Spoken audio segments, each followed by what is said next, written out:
Thank you, thank you, thank you. Thank you. Thank you all for all you've given. Our members from Bourne Avenue, you have taught us what it means to be a loving community. We wouldn't be opening this site without you. Mary Crow, you have left imprints on all of our hearts. And Ruby, you had me at it depends.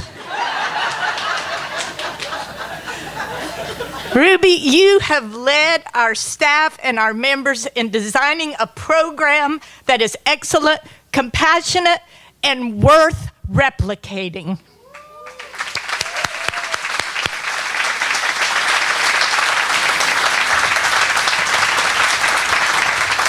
And David Coffey,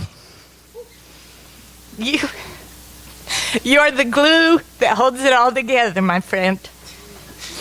You embody the spirit of Recovery Café 1,000 times a day. And I know because I share an office with him. And I'm not saying this just because your mother is here.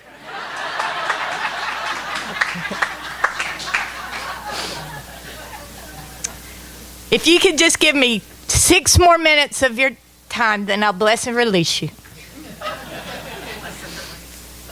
One morning, just before dawn, a young father named John fixed breakfast for his 2 small children and then left for work. On his way to the bus stop, a few blocks from his home, he noticed smoke coming from the neighbor's house. If he was to catch his bus, the bus he needed to get him to work on time, he needed to ignore that smoke and keep walking. But John stopped, called 911, and went into that burning house to help free those trapped by the fire. Turns out the fire had trapped 2 elderly sisters, Louise and Mary,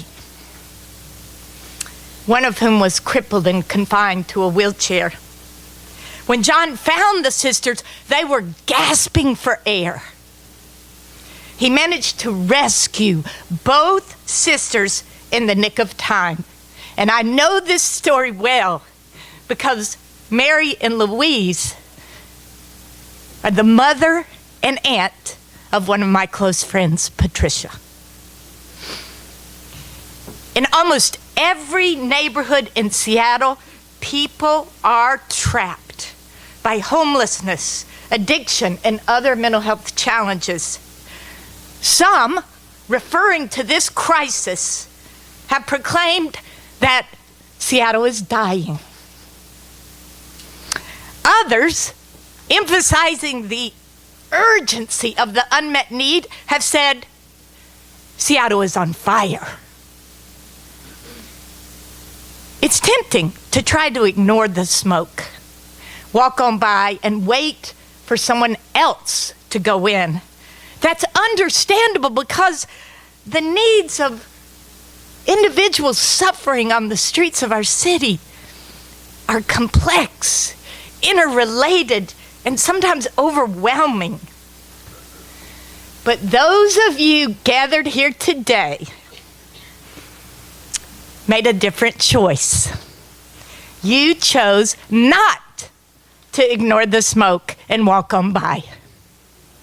You chose to go in. By putting your weight down with Recovery Café, you chose to help free those trapped by the fire. Because of your choice, lives of countless individuals in the SODO neighborhood and in cities across the U.S. will never be the same. As David Coffey said so beautifully, because of your choice, individuals trapped by loneliness, trauma, addiction, and other challenges will have a place to connect to belong, to become. Because of your choice, as David mentioned, individuals who are physically ill will have a place in SODO to receive basic medical care and referrals for more extensive care. And referrals are a big deal. Because of your choice, individuals who were once ignored and isolated will be welcomed into a place of surprising beauty. And because of your choice, the Recovery Café Network, headquartered right here in this very space, will serve as a lighthouse in these stormy times, guiding groups across our nation as they create communities that not only heal, but communities that stand in resistance to dehumanizing systems. Every Recovery Café across the U.S. will be a living monument to the oneness of the human family.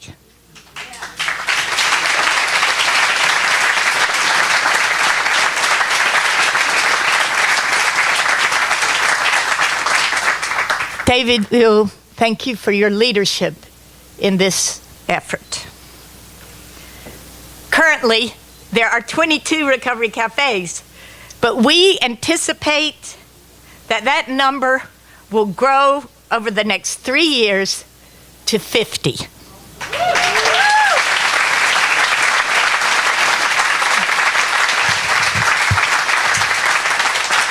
And the leader of one of those cafes, the Recovery Café DC, is with us today, Kim Montreux.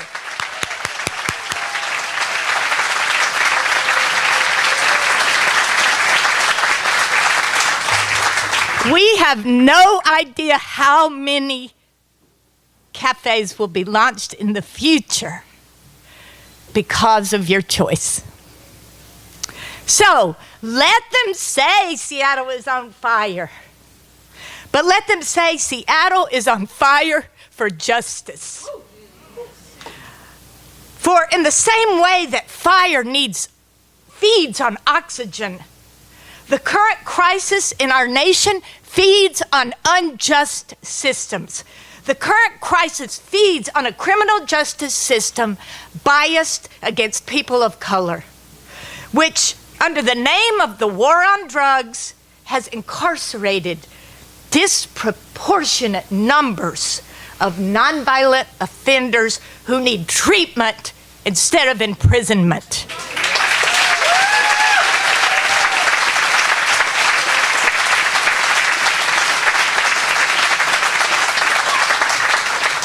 This particular unjust system has left especially communities of color bereft of fathers, brothers, and sons.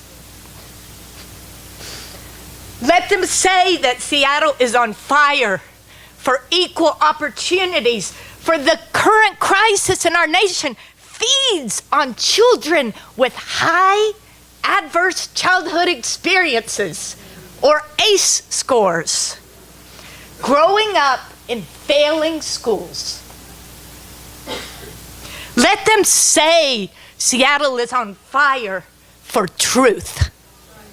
For the current crisis in our nation feeds on the greed of pharmaceutical companies and on we the people's greed when we are tempted not to fully fund behavioral health services.